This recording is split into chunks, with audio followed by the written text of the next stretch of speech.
Good morning, everyone, and welcome to the Draft 2024 Flexible Capacity Needs and Availability Assessment Hours Technical Study Stakeholder Call. My name is Elena Coppola of Alfred, representing ISO Stakeholder Affairs here at the California ISO, and I'll be facilitating today's meeting. I'm joined by presenters Clyde Lutan, Principal Renewable Energy Integration, Hong Zhu, Lead Market Development Analyst, Short-Term Forecasting, and Jessica Stewart, Senior Energy Meteorologist in Short-Term Forecasting. Before we get started, I have just a couple of housekeeping reminders to go through. The call is being recorded for informational and convenience purposes only. Any related transcription should not be reprinted without the ISO's permission. The meeting is structured to stimulate dialogue and engage different perspectives. Please keep comments professional and respectful, and please try to be brief and refrain from repeating what's already been said so we can manage the time efficiently. For raising your hand, if you connected to audio through your computer or use the call me option, select the raise hand icon at the bottom of your screen. If you dialed into the phone only line, you can press #2 to enter the question queue. And please remember to state your name and affiliation before asking your question or making your comment. If you need technical assistance during the meeting, please send a chat to the event producer. Today's event producer is Silas. You may also send your question via chat to myself, Elena Coppola of Alfred, or to all panelists. And with that, I'm going to hand it over to Clyde Lutan. Good morning, everyone. So can you move on to the next slide, Elena? Oh, do you want to go over the agenda? I do not have that in front of me. Can you go over that? Yeah. So our agenda for today is Clyde is going to start with background and process review. Then Jessica is going to take over for a few slides to cover load error correction methodology, and then back to Clyde to finish out the process review. Hong Zhu will talk about preliminary results, and then Jessica Stewart will go over the overview of methodology used for system and local availability assessment hours, and then we'll go over next steps. Okay. I think, Clyde, can you cover the objectives also, or do you have the slide? Yeah, I can cover this. So good morning, everyone. And my apology, I'm off site today, and it's really difficult doing a presentation with a phone. So anyway, I do the best I can, but the objective of this presentation is to discuss the assumptions and methodology, the draft results of the monthly flex capacity requirements. Specifically, we calculate the monthly flex capacity requirements for all LRAs within the ISO footprint, and the binding here that we studied is 2024, and we do provide advisory for 2025 and 2026. Next slide, please. So each LLC scheduling coordinator, they make a year ahead and a month ahead showing for the flex capacity for each month. So the intent here is to ensure we have adequate flexible capacity from a year out going in to the actual operating year. So year out, the minimum is 90% of the following year monthly flex capacity needs. So that's the intent of doing these studies ahead of time. And then month ahead, the requirement is each LLC, they need to ensure they have enough flex capacity requirement to cover the peak requirement plus a planning reserve margin, and enough to cover the contingency reserve requirement to get across that 3-hour ramping period, because we do have contingencies that could occur during that time frame. We'll talk about that a little more in a future slide. And then all resources participating in the ISO market under an RA contract, they must have, or they will have a must-offer obligation, and they are required to submit economic bids into the ISO real-time markets consistent with the category, whichever bucket they fall in, base, flex, super peak capacity requirement. Next slide, please. So most of you are familiar with the process. And the process here is we use the IPA 2024, in this case through 2026 demand forecast. What we do the December prior to, so in December 2022, we sent out requests to load serving entities to tell us the monthly capacity of existing renewables that they had existed in 2022, and also what they expect in 2023, 2024 through 2026 timeframe. So we need to do that, or we need that capacity requirement so we can ascertain the monthly flex requirements to come up with the needs assessment. So we ask for things like, a technology breakdown. So for instance, if it's solar, what percentage is fixed, what's not fixed, co-located, hybrid, behind the meter. We get an idea as to what it is that we'd expect to see on the system.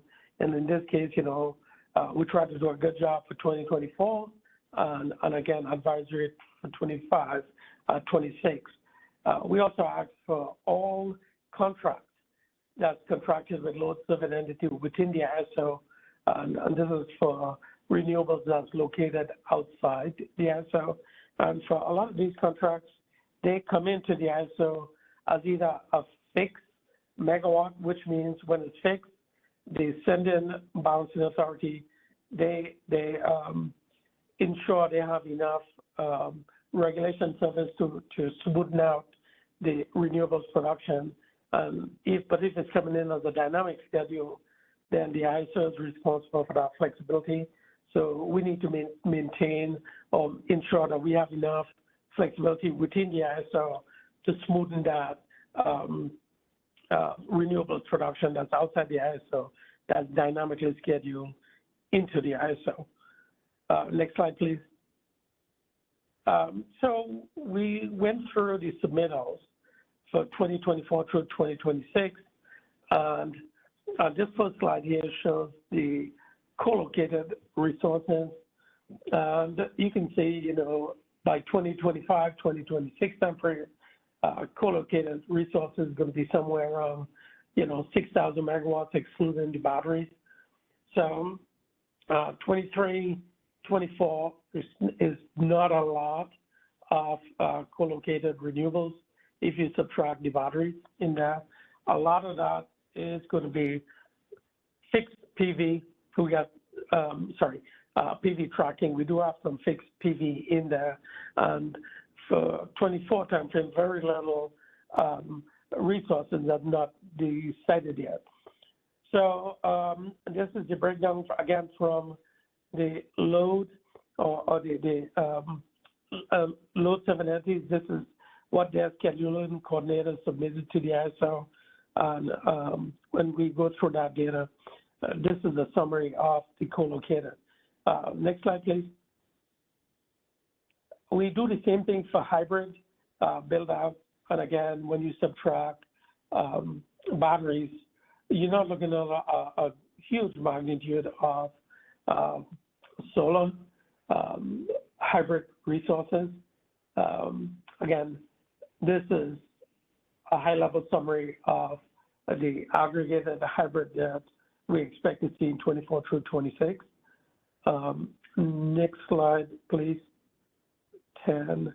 Okay, and then on this slide, it's just FYI showing the expected behind-the-meter installation and production. So the expected installation in 2024 is about 15,500 megawatts of behind-the-meter, and the CEC's forecast based on that capacity is about 13,300 megawatts of actual production. Again, why this is important is behind the meter impacts system frequency, it impacts ramping capability, and it's something that's very, very difficult to get a handle of ahead of time. I'm just taking a break from a NOC meeting that I'm on right now. This is one of the concerns that we have in the West. I just brought this up to note that we need to do something with behind-the-meter rooftop PV. There is no studies going on right now that looks at the impact rooftop PV has on grid-connected, well, not grid-connected, but on grid operations. And the biggest challenge that we see as an operator or a balancing authority is the natural variability associated with renewables. So for most of you on this call, you'd understand that the biggest challenge we see as a balancing authority is flexible capacity needs, which is really under N-0 operating conditions. And by that, I mean under normal steady state operations, it's very, very difficult in real time to forecast the expected variability. You can do a good job forecasting actual or an average as to what the renewable production is going to be, but it's very, very difficult trying to predict the natural variability associated with our production.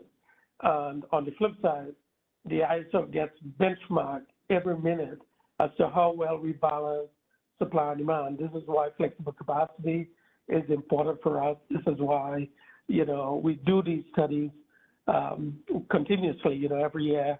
We try to get a feel as to how much flexible capacity we need to have on the system to ensure that we could meet the demand, not only the peak demand. In the past, the peak demand was something that all balancing authorities focused on. And the belief back then was if you could meet system peak, you could meet the demand every minute towards that system peak. What NERC found out is, well, that's not the case. So currently, the industry is looking at energy needs as opposed to our capacity needs, which again focuses on this flexible capacity needs. And this is something the ISO started since 2014. The rest of the country is now starting to look at flexible capacity. So the West, we're way ahead when it comes to flexible capacity studies.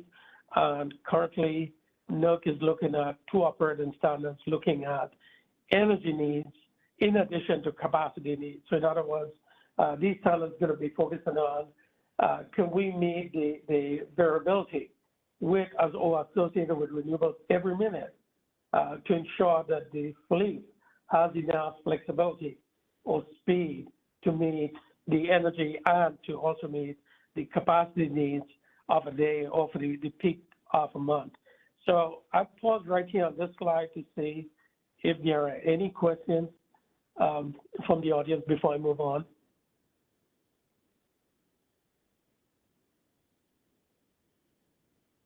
If you'd like to ask a question, you can press the raised hand icon at the bottom of your screen. If you dialed in by phone only, you can press #2.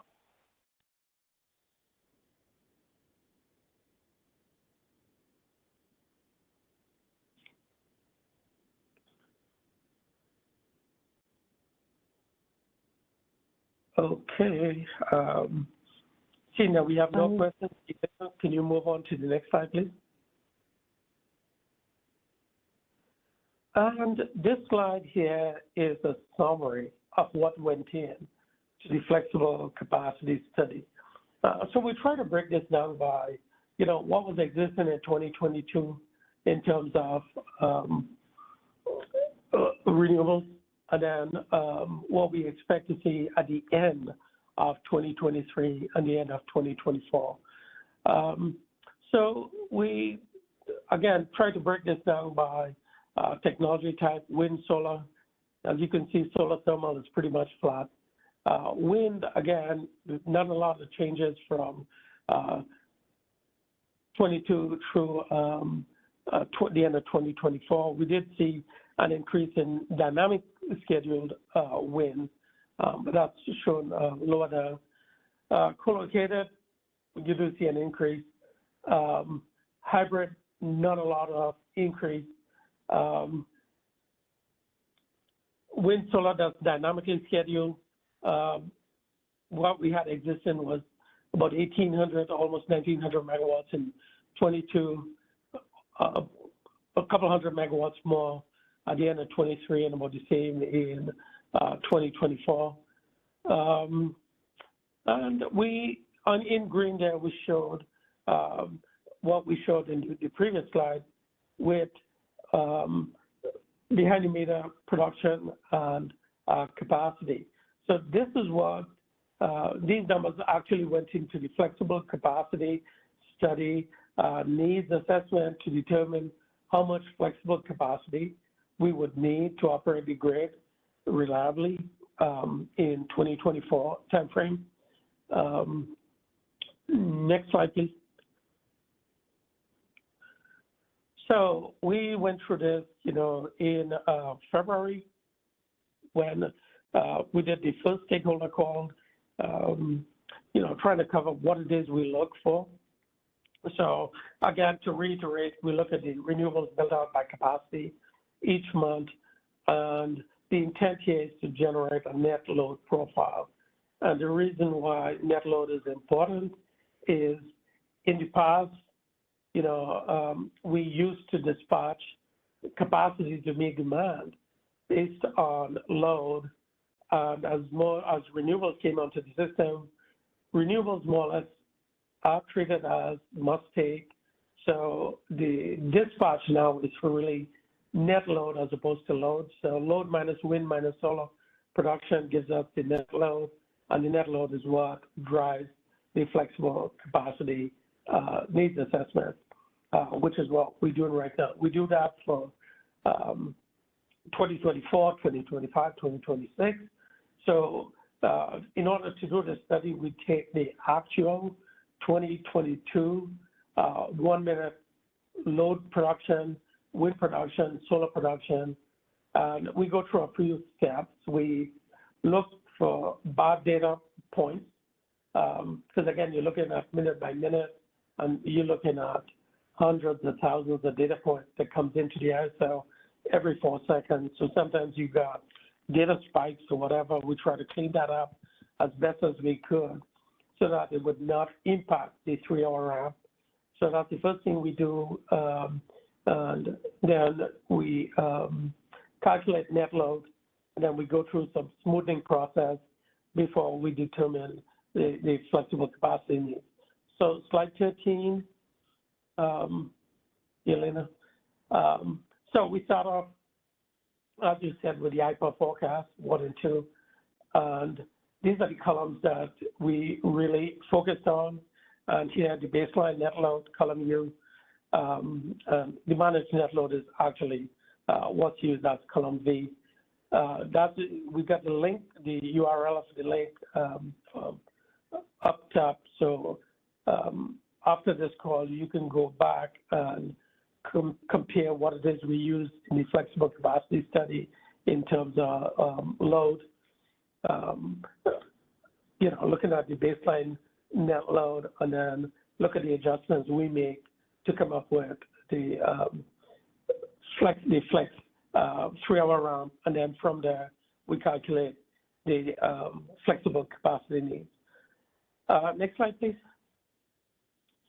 Now, the two biggest things that we do, again, we start off doing this analysis with the CEC's hourly forecast. So the CEC, they provide us with a monthly peak forecast.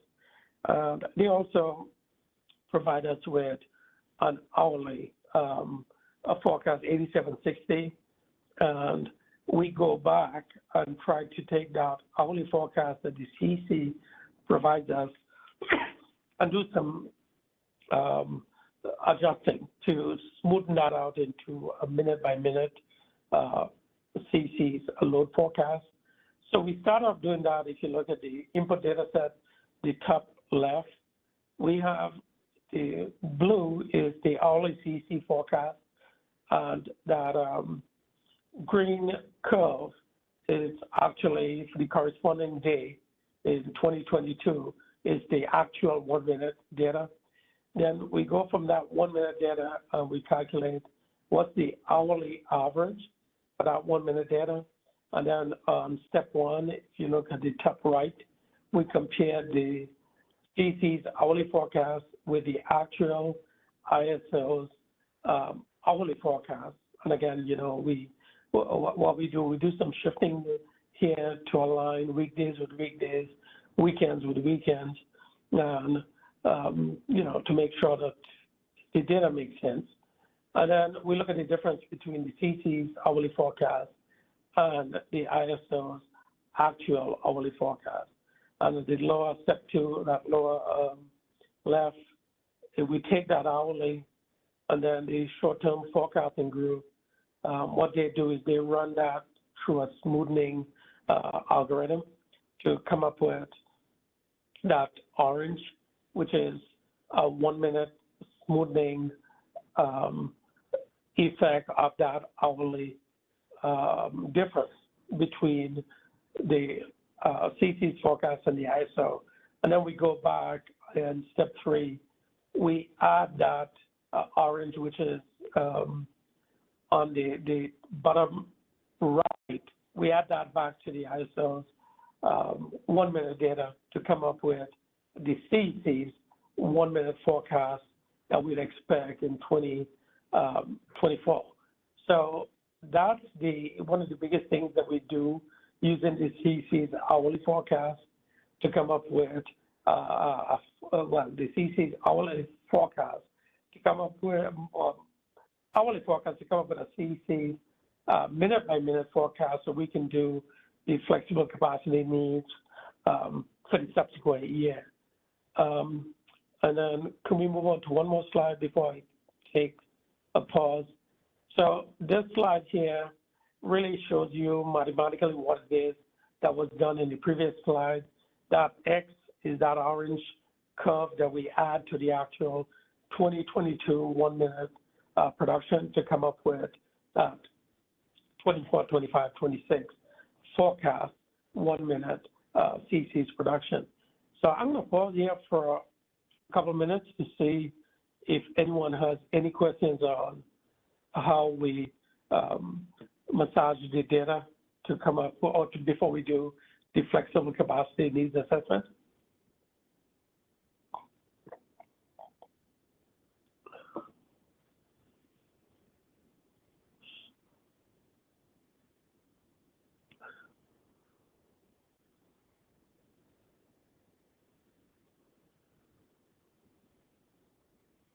Okay, see no questions. Yeah, let me move on to slide 16. So on slide 16, when we did the initial results, we looked at the initial results for the 3 hour runs. Those numbers, we thought they look pretty high compared to what we'd expect to see. So the short-term forecasting team looked at that data in some more details to see what it is or why the forecasted 3 hour ramps were higher than we were expecting that to be. And what I do is I would let the short-term forecasting group go over the next couple of slides to explain exactly what it is that they did to adjust the CC's load forecast to get the ramps to more align with what we'd expect. So Jessica, if either you or Hong or Amber wants to talk about what you guys did, can you pick up from this slide? Sure. Yeah, this is Jessica Stewart, and I'll go ahead and explain the next couple of slides in terms of what we did this year a little bit differently with applying a load error correction coefficient to the CEC's IPER 1 minute forecast. So in our analysis this year, we had noticed that the load ramp actuals for 2021 through 2022 compared to the CEC's IPER forecast for those same years tended to come in a little bit lower than what the IPER forecast was suggesting. So what we did was we compared the 2021 and 2022 1-minute load ramp actuals, so this is just the load, not the net load, to the 2-year lagged IPER forecast, since that is what we would traditionally use for our Flex RA analysis for this study. So we looked at the 2019 forecast for 2021 and then the 2020 forecast for 2022 and compared those to the 2021 and 2022 actuals and calculated the load ramp error for each month. So we determined the 1-minute load ramp in the forecast and actuals, and then found the error for each month, and then took the average across all months. And by doing that, we found that the 3-hour IPER load ramp forecast was over forecast by an average of about 24.3% throughout the entire year on average for 2021 and 2022. Next slide, please.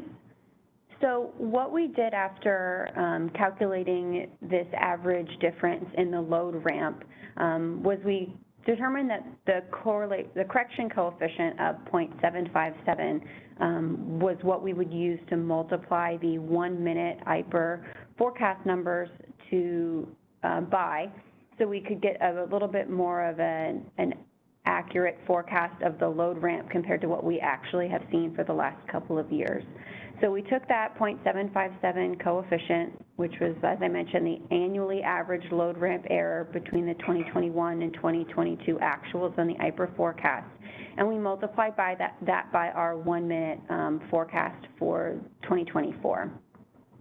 So doing a comparison of what in this graph on this slide shows is the CEC's forecast for 2021 and 2022 on average for the 1-minute load ramp for each month, compared to the orange line, which is the CAISO actual 1-minute load ramp on average across the months. And you can see that some months there's an excess of a 2,000 megawatt difference between the forecast and the actuals, more in the winter months, and then in the summer months there's about a 500 or so megawatt difference between their CEC's load ramp forecast compared to the actuals. So just kind of showing some of the data and the justification behind what we were seeing in terms of needing to do this load ramp error correction coefficient to assist with coming up with a more realistic 3-hour load ramp forecast over the next couple of slides. And I see I do have a couple of hands up, so I'll pause here and answer questions before I move on to the results before and after the load ramp correction was applied.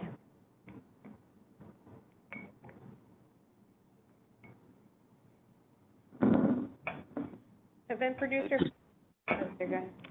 Oh, sorry. Hi, this is Chris Devin with Customized Energy Solutions. Can you hear me all right? Yep.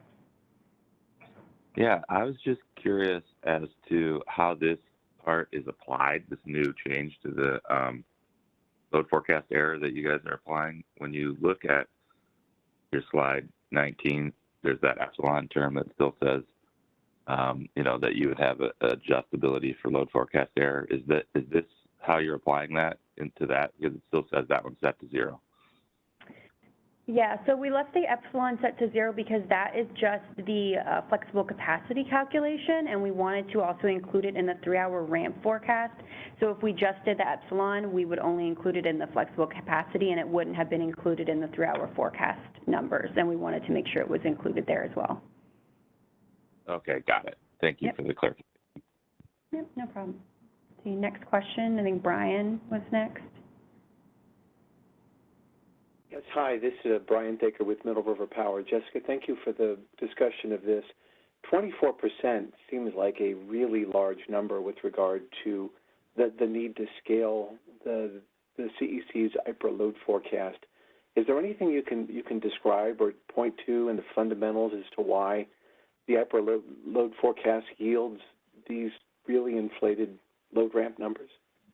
Yeah, I mean, this is Amber. This is something we've been working on the CEC with. I think one of the things that we see as a driver is the BTM solar capacity.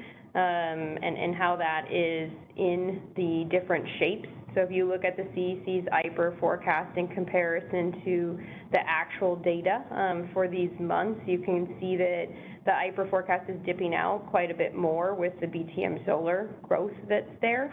That's something that we've been working with them on. They have it on their roadmap to apply a different technique to the BTM solar in the IPER hourly profile for the next year's study. It's one of the priority items that they're working on this year. But I would point members, this is the CEC's forecast, they're aware of this. They may be on the call as well. If they want to speak up, feel free. But I would point to the dog groups, right? I think that that's a really good forum to be able to talk to them more about some of the different pieces that are within the forecast. But we do know one of the causes is the BTM solar and how the BTM solar is applied in the hourly profile, and that is on their list to make a change for next year's study. Amber, thank you very much for that. I appreciate it. A follow-up question. This IPER load forecast, is it the same one that's used to set the RA requirements? So the IPER is used in many different of the RA proceedings. Each one of the proceedings uses a different component of the IPER, right? Some of them are peak-based, some of are net load peak-based, and some of them are based off of the hourly profile. The flex analysis, of course, uses the hourly profile to get to that 3-hour ramp. Okay, thank you much. I don't see any more questions with the hands raised. Are there any other more questions that I don't see?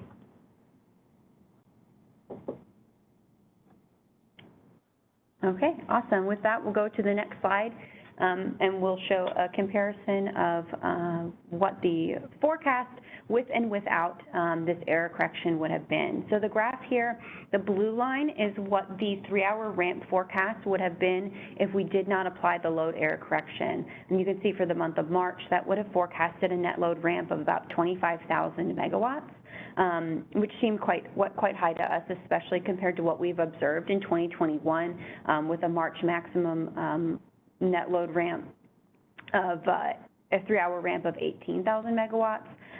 So when we did apply the 3-hour ramp error correction, you get the orange line, which does help to kind of reduce the 3-hour load ramp for all of the months. And then you see some of the larger differences in some of the springtime and wintertime months when we typically have some of the higher ramps, and gets us a little bit closer to what we've observed in 2022, and then kind of the typical trend between years that we've seen over the last few years, that increasing trend of the 3-hour ramps kind of helps make it a little bit more realistic compared to what we would have forecasted without the 3-hour, the load error correction multiplier.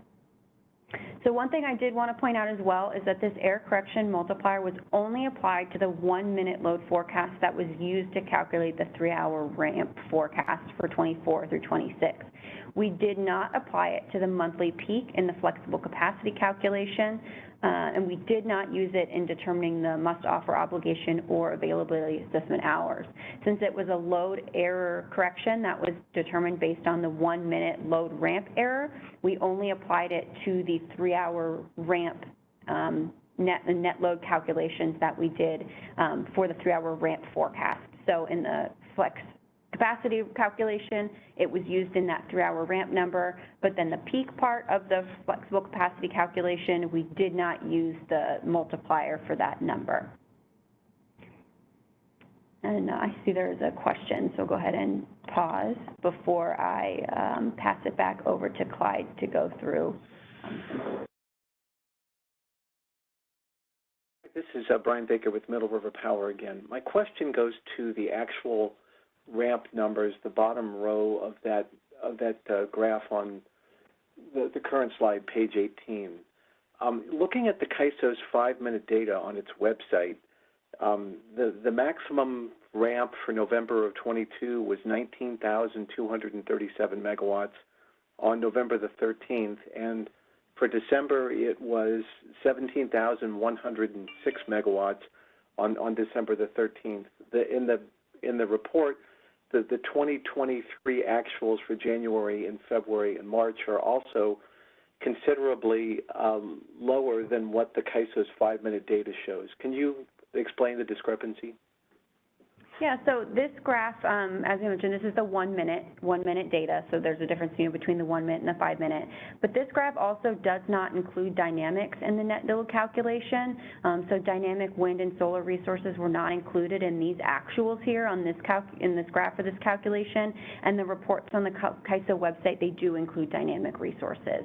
So that's likely accounting for the difference in the net load numbers between the website and this presentation. Okay, so the difference is 1 minute versus 5 minutes and dynamics versus non-dynamics. Still, I mean, just thinking about it without knowing exactly what the numbers are, those are pretty substantial differences that just for those two factors. Are there that many dynamic resources that could move these numbers a gigawatt or two? Yeah, there is. I mean, in the previous slides and in some of the updates that are within the paper, you can see the dynamics and how much the dynamics are there, and dynamics are growing over time.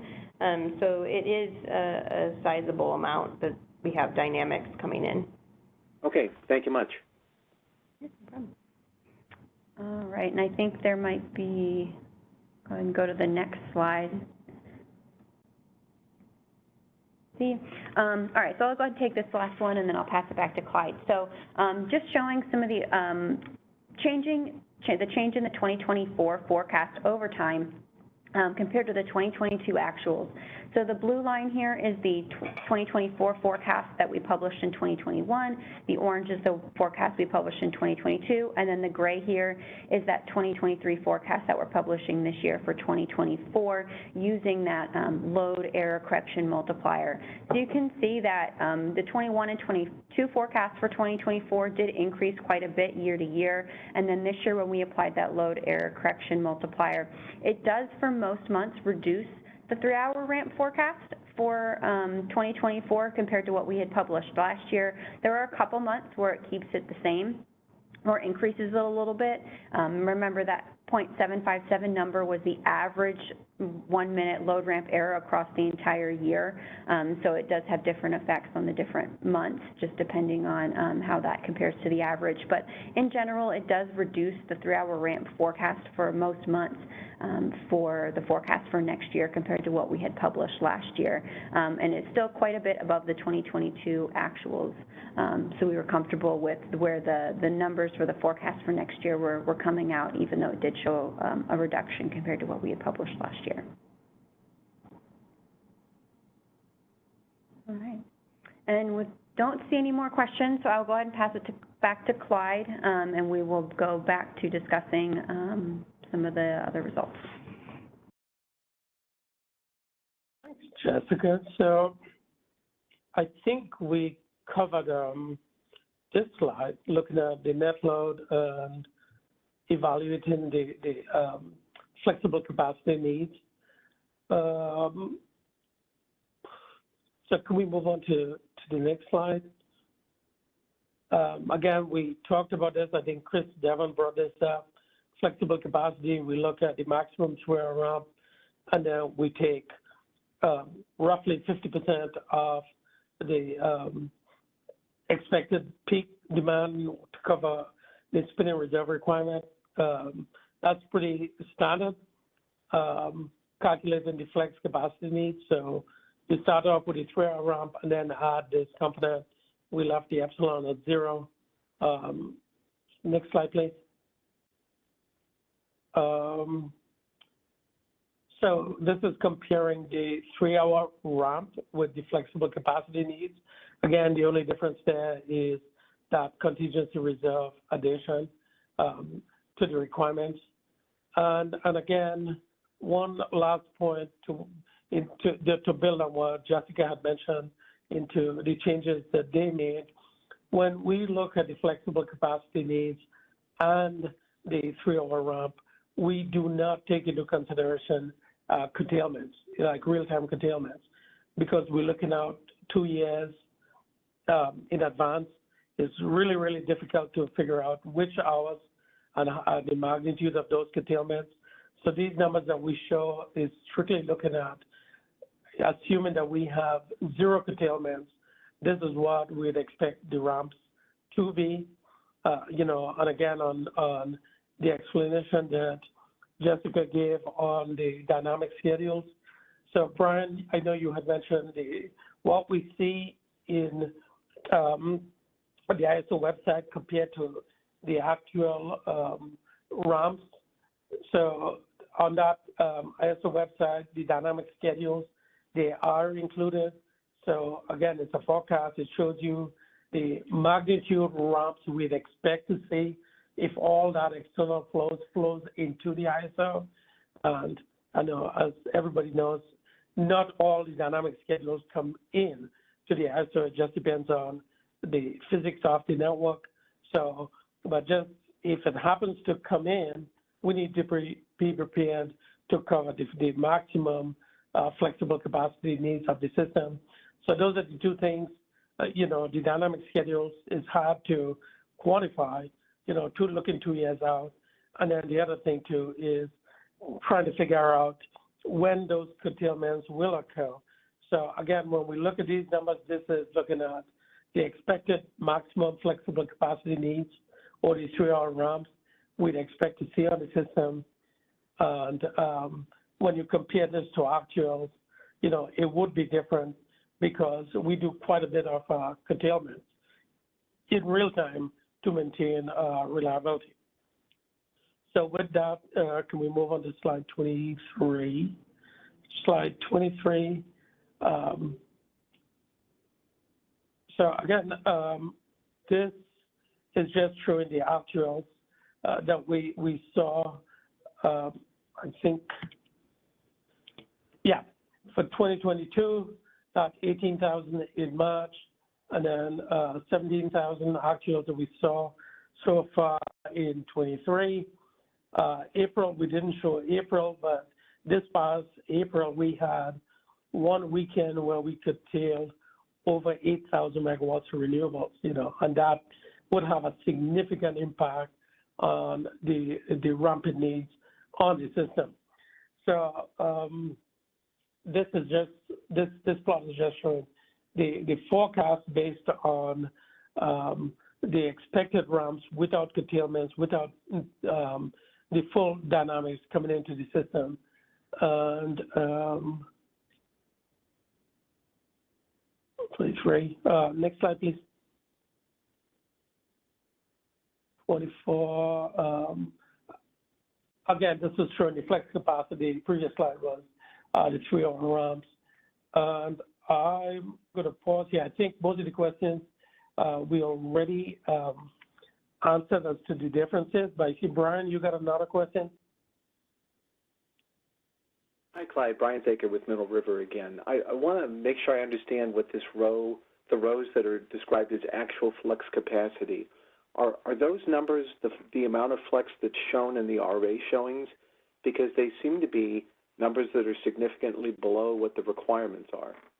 So maybe I misunderstand what that number is.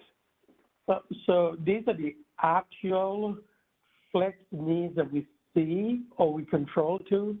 So in real time, we look at the actual load, we look at the actual wind production and the actual solar production. We calculate the net load based on the actual load wind solar. So we calculate the actual net load, and then we look for the maximum 3-hour ramp. Now, these numbers here, this is calculated after you have curtailments on the system. And then in real time, as you know, Brian, it's really, really difficult. There's nowhere we can figure out the actual dynamic flows into the ISO, right? So when we look at the net load, we do not look at the interchange per se. We just look at the internally, what's the load, and the load takes into consideration the net interchange, right? So in a way, we're looking at a percentage of the flexibility. So you got the load, which is your internal gen, minus your interchange. So that's the load. But we do not include the actual renewable production outside the ISO, because we cannot, we do not know those numbers in real time. You have an idea of what the schedule is or the forecast, but not the actuals. So these numbers that you see on the second row that shows the actual is what we calculate or what we would dispatch units to meet in real time. Okay, thank you, Clyde. That's very helpful. It has nothing to do with RA showings. It's a calculated number from real-time operations. Thank you. Correct, yes. Let's see, Doug has a question.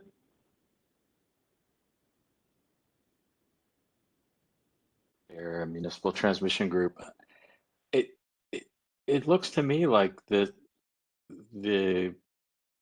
actual need then is significantly less than, you know, what the calculations are showing. And it sounds like the explanation for that is what you showed on the previous slide, or what you talked about on the previous slide, where you're not considering the curtailments, which then I assume reduces the net load ramp need in real time. So it seems like this is a major factor that should be adjusted for. So Doug, you hit it right on the head. What it is we're going to do after this, we need to revisit the flex capacity needs, and that's one of the things we need to look at is the curtailment and the impact the curtailment has on the actual flex needs. So it's something that we plan to revisit for next year. So I want to jump in, and this is Amber, on a couple of things too, Doug, is the actuals, and you'll see some of the graphs in the paper and the explanation in the paper as well, is curtailments are accounted for in the 1-minute actual data that's used for that forward year projection. It's not embedded in the growth factor. So for instance, if 2022 solar curtailments are present, that 1-minute actual data that's used to size up will have it in there embedded. So that's just something to take into consideration, but when you grow capacity, it's not in the growth of that capacity number, and we're aware of that, and we've been monitoring that. There's a few graphs in there that show the difference of what the ramp would have looked like with curtailments and without curtailments, so the stakeholders can really have a good visual of the impact of the curtailments on the overall requirement. The other thing that's really been happening in 2023 to note, like look at March, for example, and just look at the 2022 actuals versus the 2023 actuals. So March actuals are lower, even though we have more solar on the system. And in the previous slide, we tried pointing out some of the factors there. March was below normal in temperature, right? And that's one thing, so that drives a different load shape before you even get to the net load calculation. But the other thing that's happening, especially for 2023, is that we had a lot of rain, right? So what is rain going to do when solar is really driving that ramp? Rain's going to suppress the amount of solar that's on the system and producing depending on the day, and that also is going to have an impact on the 3-hour ramp. So weather and what weather's happening on the system does impact us as well, and you definitely see some of that impact in the 2023 numbers. Curtailments there as well. I don't want to discount that because the hydro season is a little different this year, so the curtailments are a bit different, but there's multiple things playing in that drive those numbers and actuals differently that we need to keep in consideration as we're looking for the requirement. And just to clarify, so the actuals capture the curtailment that was actually happening, the historical look back, but for the forecast, are you partially addressing this with this adjustment factor to the load growth forecast? Yeah, it'd be partially in there. It's not fully, right? But it's partially in there because it's embedded in the actuals. Yeah, I mean, one of my concerns is I think the way the flexible capacity is determined, you know, it's sort of limited by the NQC, and to me, what it looks like here is that the variable resources are effectively providing a huge amount of flexible capacity that probably is greater than what they get credit for. So if we are overstating the need and not having a corresponding way to get credit for meeting that need from the resources that look like, are being assumed to drive the need, that mismatch is problematic.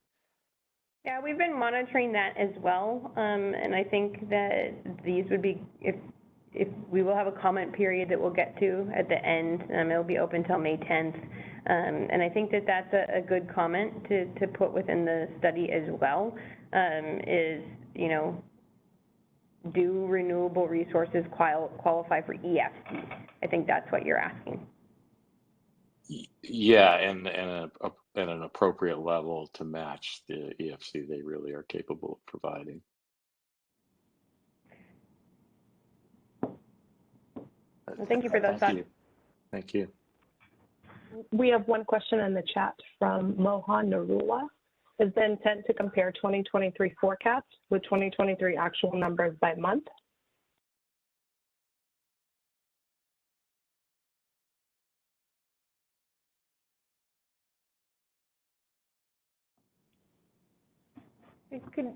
Mohan, could you clarify your question? Are you hoping the comparison of the 2024 forecast with the 2023 actuals? I think that might be.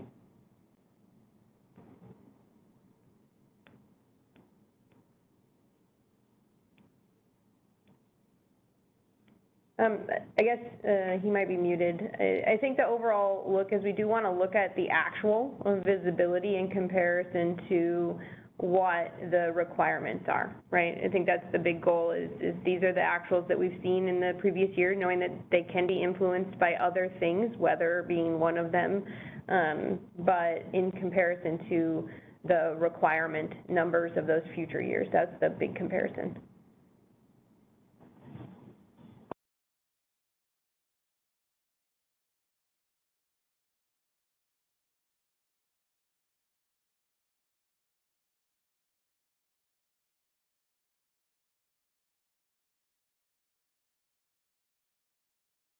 The answer in the chat from Mohan says yes, comparison between actual and forecast for the same year.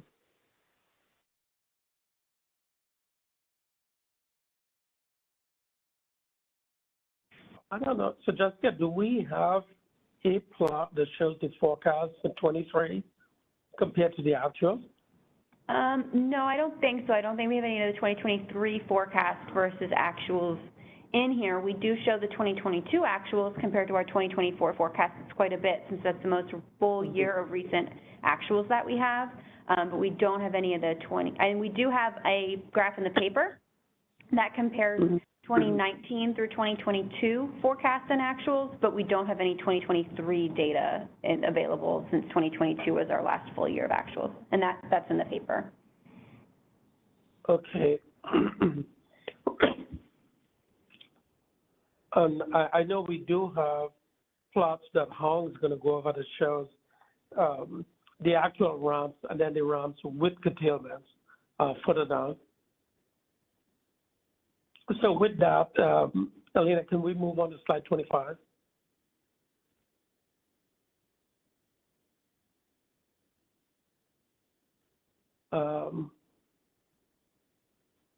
Well, this one shows with and without curtailments, and I can just talk about this one here too. You can see with and without, like February, March, April, with curtailments, if we did not curtail, how high those ramps were going to be, which is the orange. And for March, it would have been like almost 21,400 megawatts. So again, everything that we show is without curtailment. And as I had mentioned, we're going to revisit this to see how it is we can factor in curtailment moving forward.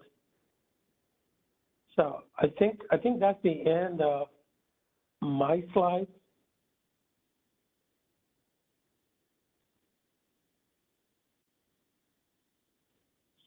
So Jessica, I'm going to pass this back on to you. This slide, well, we can, let me just go over this last slide. Again, it's really hard to do this via phone. The 3-hour ramps that we show, this is looking at the actual 3-hour ramps that we saw in 2022. And we also wanted to show the 1-hour ramp. And as you can see, for most of the months, the 1-hour ramp is more than 50% of the 3-hour ramp. This is one of the things, too, that we need to revisit after this 2024, in that we need to focus more on the actual speed of the ramping needs on the system. In the past, we looked at that base category and the flex and the super peak. And back then, when we started this analysis, we used to have basically, like a morning and then an evening. Now what we see in the 3-hour ramp is basically it starts off during sunset, because the amount of solar we got, it negates that initial ramp that we see during sunrise. So we need to do a deeper dive into this, to revisit the existing 3 buckets that we have, because the ramps that we see now, if you look at March again, that's 54%. So we need to make sure that the 1-hour ramp within that 3-hour ramp, we could make that. And it's not linearly distributed across 3 hours. So for us, this is pretty huge.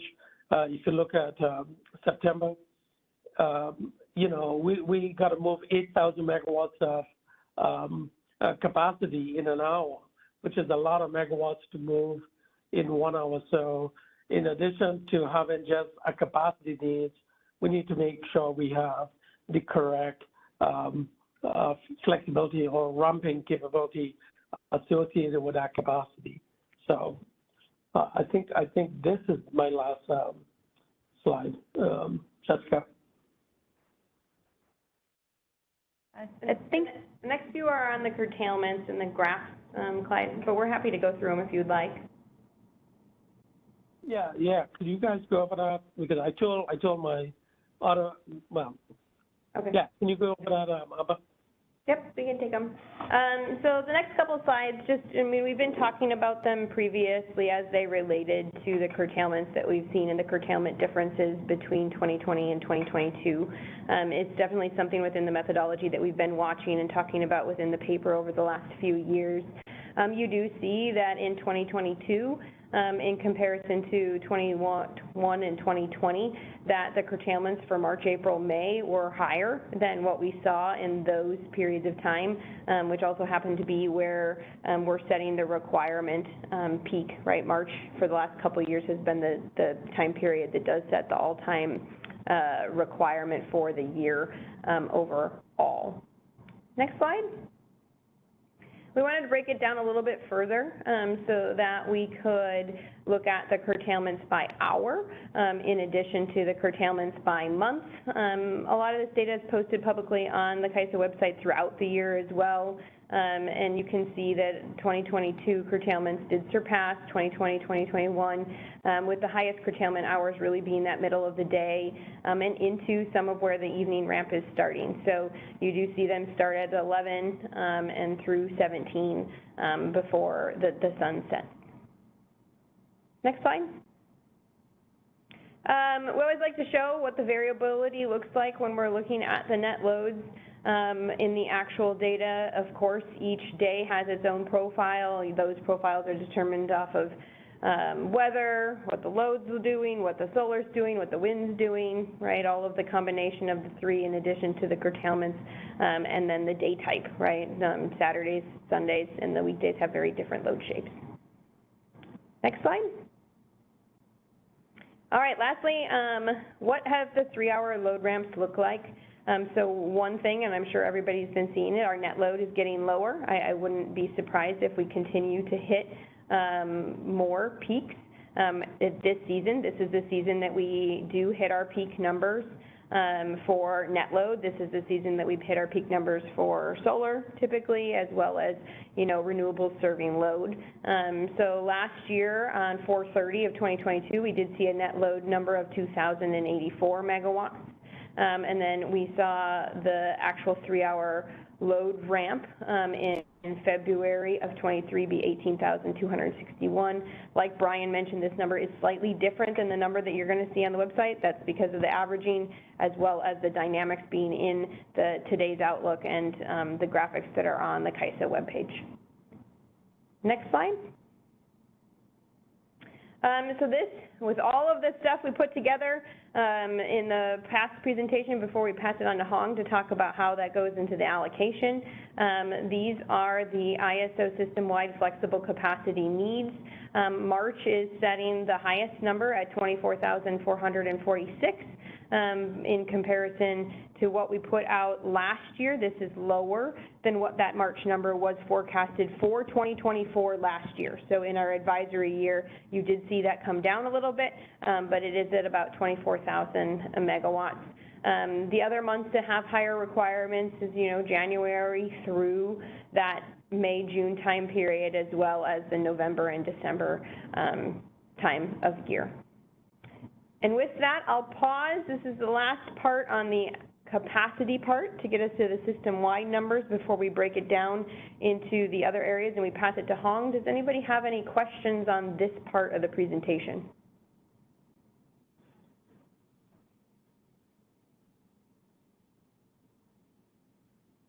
All right, hearing none, we can go a couple slides forward and I'll pass it to Hong to go over some preliminary results as it relates to the allocation of those requirements, and then Jessica will finish us off with the AAH section.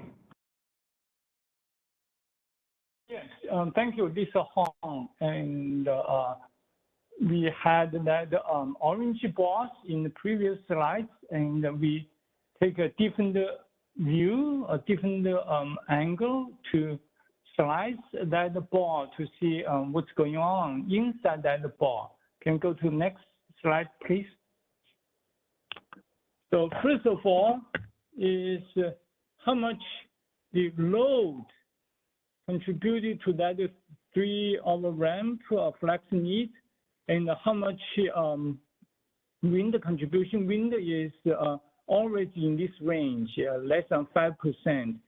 The majority is the coming from the solar, because the solar is able to increase, and the load contribution is getting smaller and smaller. Is tilted more on the solar because we have more new solar, not each day but each week or each month, and we have the new solar coming. And the negative sign there is for wind and the solar is, since it's a load minus wind minus solar, so the minus is plus, and then you get end up with 100%. So next slide, please. So this is from the previously is from the load wind contribution, wind solar contribution. Now is the this methodology or this definition of category was defined in 2014, and is mainly to help the operation and who is the primary peak flexible needs, and that will be the 95 of maximum 3-hour load ramp, and who will be kind of base, and that will be the outside the time of the peak of the primary ramp. The outside was the second largest 3-hour ramp.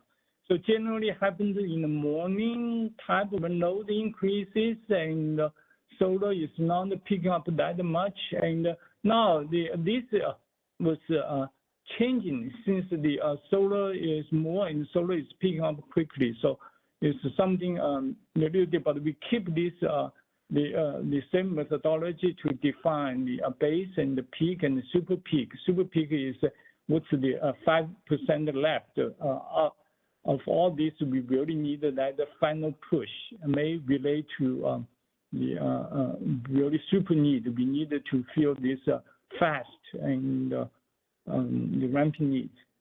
So go next slide. So you can see the peak needs. The peak flexibility is the primary, and then we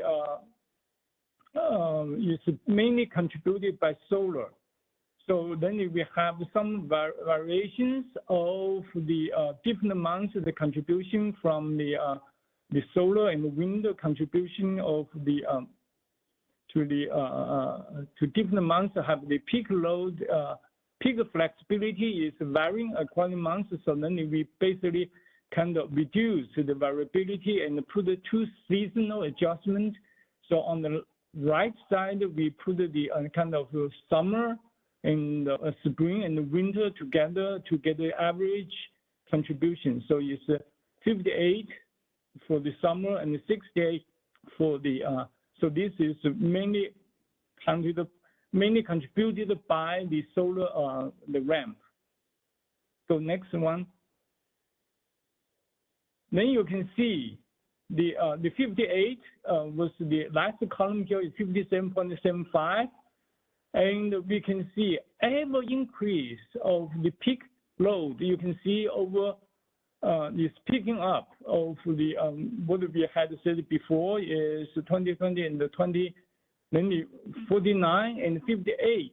And even in the off season, we can see that the increase of the 68 and so mainly is we see sudden sharp increase of the flex need for the for 23 and 24. The estimated flex need is we can see from this besides the curtailment, and also is besides the curtailment or along with the curtailment is we have more solar comes in and to contribute to the primary and to contribute to all these the flex needs. So the increase is the curtailment is one reason. The ever increase the large amount of the solar is the second the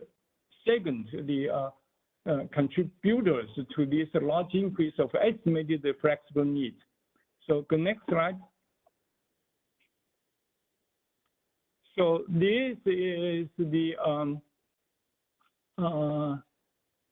overall the break of the orange bar. Amber finished in previous slides is how much the peak flexibility needs and the base and what's the super peak.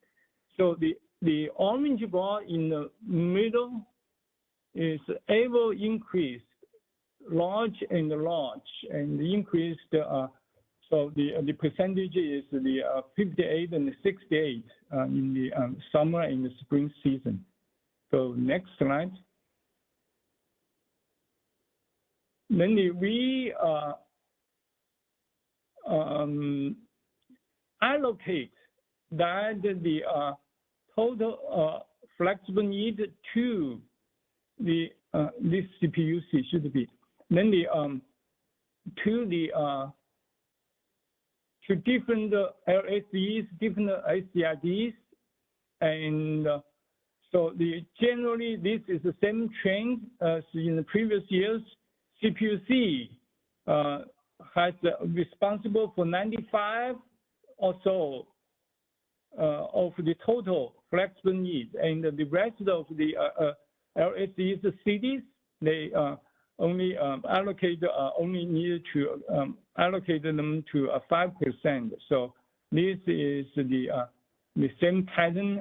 The pattern looks very similar to the previous slide of the total need, and the CPUCs is around 95. So you can see previous is approaching 25, 24 in the March. Previous slide now is 23, little less than 24. So next slide. So and then we look at when, what's the starting time of our ending, when the load, the net load ramp is starting to shooting up a 3-hour ramp. And we see this, we have been seeing this, and in the winter and the springtime, we see the starting at hour 15, and some shoulder months is varying along. And in the summertime, is starting off the hour 17. Here is a DST and contributing 1 hour difference pretty much. And we are using this to determine the master offer. Go to next slide. So you can see in the summer and the March is kind of shoulder months, maybe move around a little bit, but generally is that has been in for years of this for 2 years or 3 years of this the master offer is the 17 to 21 in the summer and the 15 to 19 in the winter and the little shoulder months, September, October. So that has been not changed this month. The reason for we only use the load error correction for the ramp is the generally shape when this is starting to ramping up is pretty much the same. Is the magnitude is increased too much, so that's why we only adjusted for the middle of the ramp for the AAH for the master offer. We can use the original the data. Go to next. I believe that go next one. Yeah, that's the just the summation of what I have been saying is greater percentages during the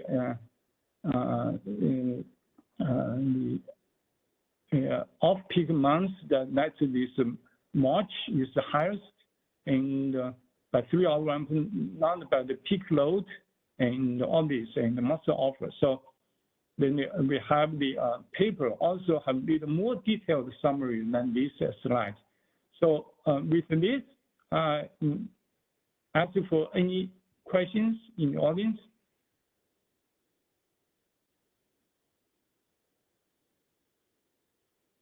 Okay, so here now, then I pass it to Jessica. Thank you. All right, I will wrap things up with going through the availability assessment hours for 2024 and then the draft for 25 and 26. Next slide, please. So as we discussed on our February methodology stakeholder call, the background and purpose of the AAH haven't changed. We determine the hours of greatest need to maximize the effectiveness of the availability incentive structure, and then resources are rewarded for their availability during the hours of greatest need. So we determine these hours annually as part of this process, and then we'll publish them in the BPM after this process is complete. Next slide, please. So the methodology to determine the availability assessment hours, or AAH, we use the CEC IPER forecast as we described in previous slides. Clyde explained, I believe it was column V, to use the hourly average load by hour by month. And we look at years 2022 through 2026 to calculate the top 5% of load hours within each month, using that hourly load distribution to come up with our AAH forecast for 2024 through 2026. And I'll just double clarify, we did not use the load error correction multiplier for determining the AAH. So all the values of the forecasts that you'll see on the upcoming slides will be the CEC's IPER forecast and do not include that error correction multiplier that we discussed on previous slides. And as a refresher, historically, we had only had 2 seasons of AAH, winter and summer. Last year, the ISO proposed the addition of a spring season, including the months of April and March for 2023 onward. So just wanted to kind of refresh that for everyone that last year we proposed the addition of a spring season, and we have some changes for that spring season coming this year as well. Next slide, please. So this year, last year when we went up with the AAH, we had put May on our watch list of potentially needing to shift May from the summer months to the spring months due to observing the later higher peak load hours like we've observed in some of the spring months. And this year, based on looking at the 2022 actuals, which are observed in the table here on the left, showing the number of times each hour was observed in the top 5% of load hours for 2022. We noticed that March April and May had all kind of shifted to the later hours of 18 through 22 of having the top 5% of load hours, which is later than what we had previously seen, and the hours for the summer months. So for this year, we are proposing the addition of May into the spring seasons, which will have an AAH of hour ending 18 through 22, and then for the winter and summer months, we'll keep with the traditional AAH of 17 through 21, just due to the noticing in the actuals in the forecast that May has shifted to having some of those later peak load hours compared to previous years. The next slide, please. So this just shows the forecast of the CEC's IPER forecast for 2024 and 2026 in the green and the blue lines. And then we have the 2022 actuals here shown in orange. And then we also have the 2020 and 2021 actuals as well. As Amber had mentioned in some previous slides, that weather, temperature, you know, cloud cover, behind the meter, all play a very large role in what our load shapes look like, and kind of can change what some of the maximum peak values are, also the middle of the day shapes as well. So we wanted to kind of show both the load trends over the last few years and just kind of some variability that we observe in the load shapes and the peak numbers over the last few years, just to kind of make sure that 2022 wasn't a one-off year and that's kind of an overall trend that we're observing in the load hours instead of just a one-year change before we go ahead and make the changes to the AAH. So here we comparing and looking at the forecast from the CEC for 24 and 26 compared to the actuals for the months of March, April, and May. You can see that all of these months do support that the top 5% of load hours are shifting to a bit of a later time frame for hours 18 through 22, and that is why we have included them in the spring season with the later AAH. Next slide, please. So this is just I have a bar chart representation to show the frequency of the top 5% of load hours for 2024. We can see that May has a little bit more of a spread, having hours 16 through 23 in the top 5% of load hours, but we really see the highest percentage for hours 18 through 22, which is why we have suggested the AH of those for the springtime months. And next slide, please. We'll go ahead and shift to the summer seasonal load shapes.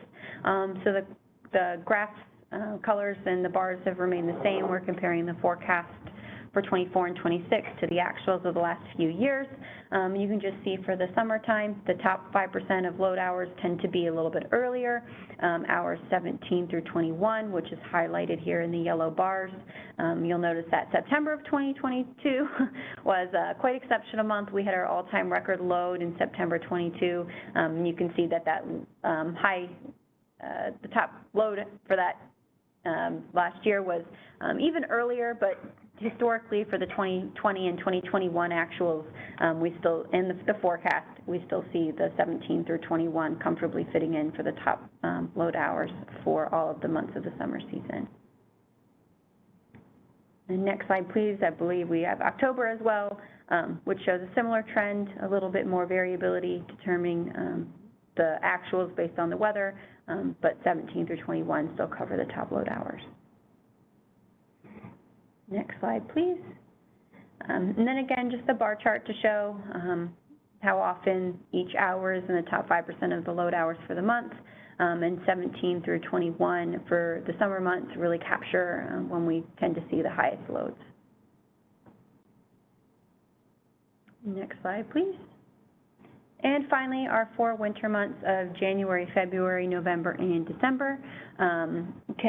Comparing the forecast to the actuals once again, hours 17 through 21 as historically observed, and then also with the forecast, we can see comfortably cover the top load hours for all 4 of these winter months.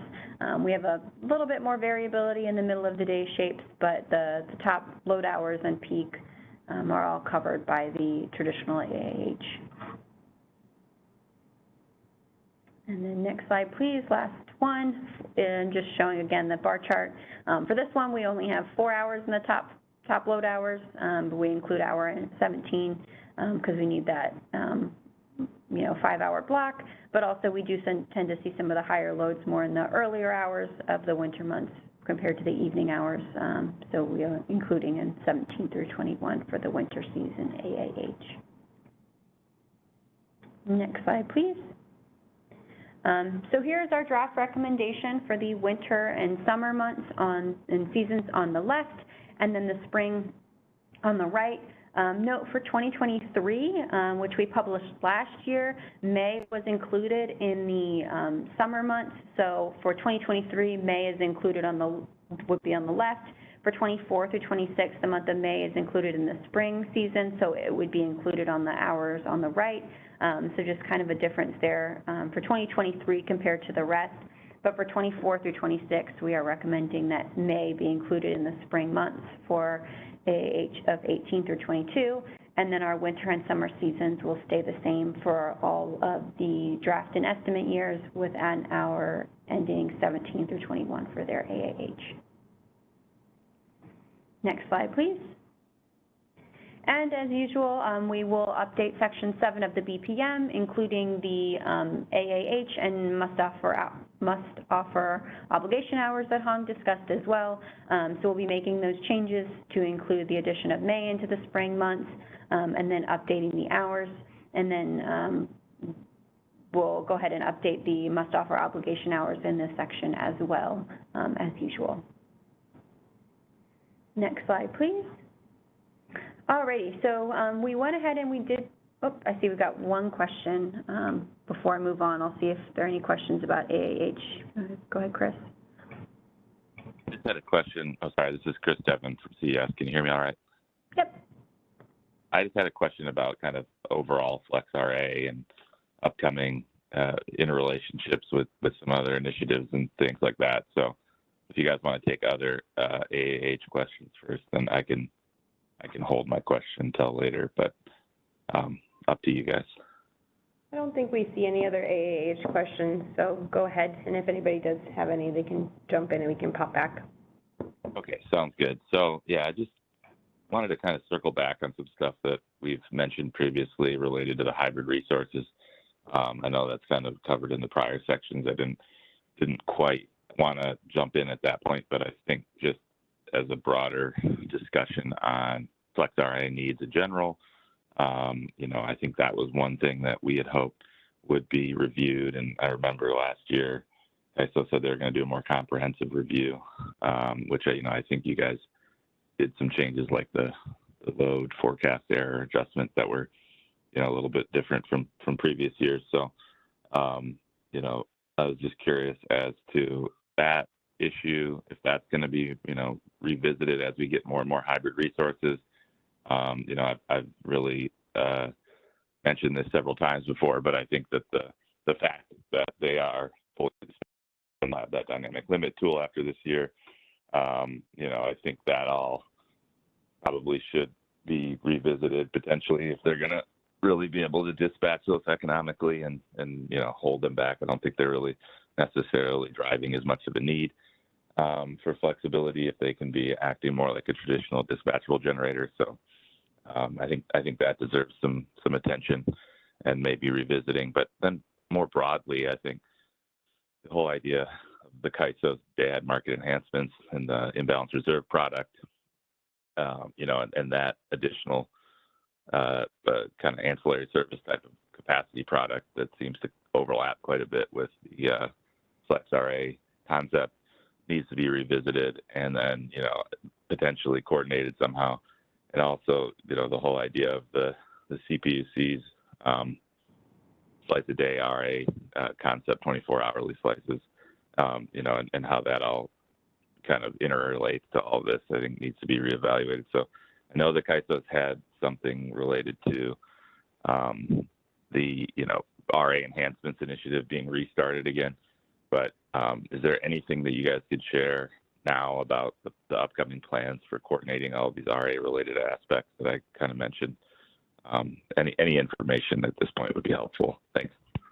Okay, I'm going to take them in pieces. So I'm going to take the hybrid component first. I think that you'll see in the paper we still are watching the hybrid resources to see the overall impact to the Flex RA, that 3-hour ramp.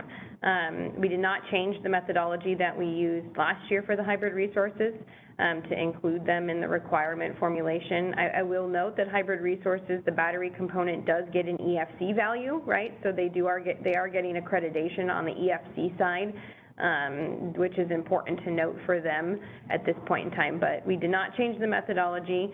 The hybrid overall initiative went in with the dynamic limits in February of 2023. So it's still a very fresh policy and fresh for those resources to be submitting dynamic limits, et cetera. So something that we will continue to watch and provide recommendations and thoughts throughout. But the methodology for the hybrids does not change. They are included in the solar component or the renewable component is included in the requirement formulation. But the battery resources do get EFCs to help provide that support on the accreditation side. As we go for the Flex RA versus the imbalance in the DAME market, we are watching that. I think there's some similarities and some differences that exist between Flex RA versus the imbalance requirements. One of the big things for Flex RA is the continuous ramp, right? The focus of the Flex RA product is to have the resources there to meet the 3, 5, and to what Clyde's showing 1-hour ramps that exists, but that is something that we are also watching, and you'll see more feedback within some of the RA enhancements initiatives for those. So really encourage stakeholder comments to the RA enhancements initiatives as we get to those topics, right? Because I think that they are important to be discussed and worked through. And then lastly, channeling my inner Christy from the CAISO side on the slice of day versus the CPUC is, you know, we are working with the CPUC on evaluating the slice of day impacts. We don't have a timeline at this time, but we will bring that forward also within the RA enhancements. So as it relates to both of those last topics, Chris, which I think are good to know, please watch out for that RA enhancements initiative, and that's where the policy side and the discussions will happen for those. Very good. Thanks for the detailed feedback, Amber, and I'll just reiterate my position on it as far as the hybrids go for the flex capacity. I appreciate that the storage piece gets it, but I would say that, you know, in my opinion, the entire capacity of all the hybrids should get the flexible, you know, capacity accreditation. But, you know, obviously that's something that could be discussed further. So, you know, I appreciate you guys are continuing to look at that. And then as far as the other ones go, yeah, also appreciate the whole, you know, kind of initial feedback there.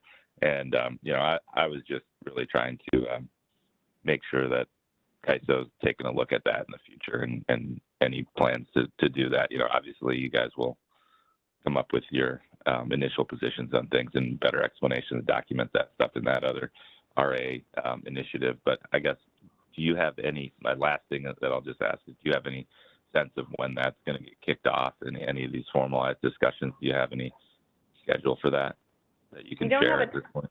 Yeah, we don't have a timeline at this time for those.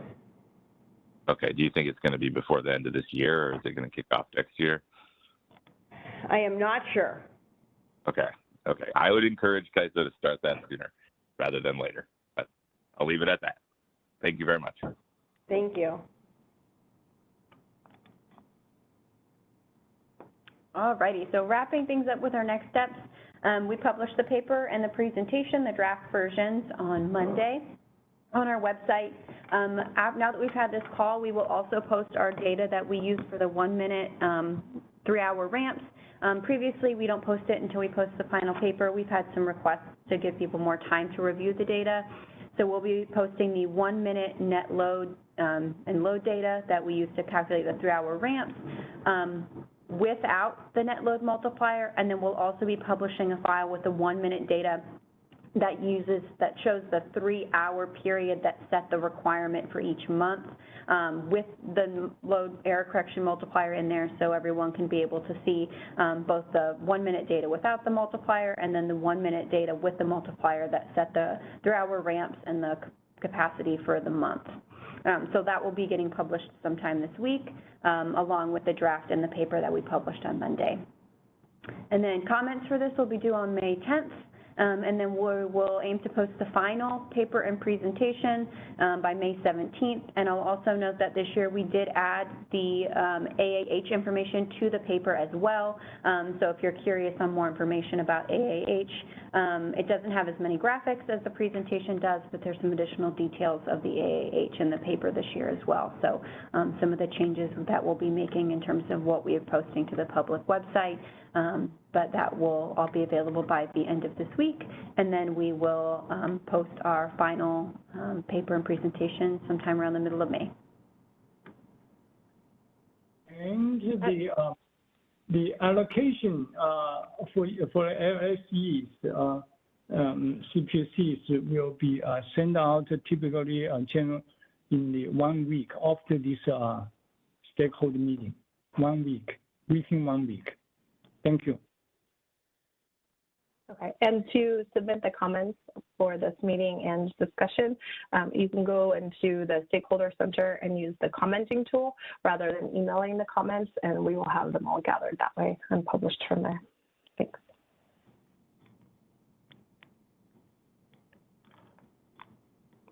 Okay, are there any other questions?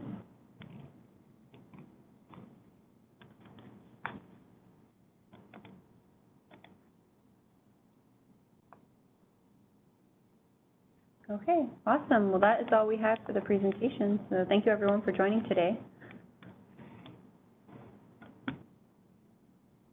That concludes today's conference. Thank you for using Event Services. You may now disconnect.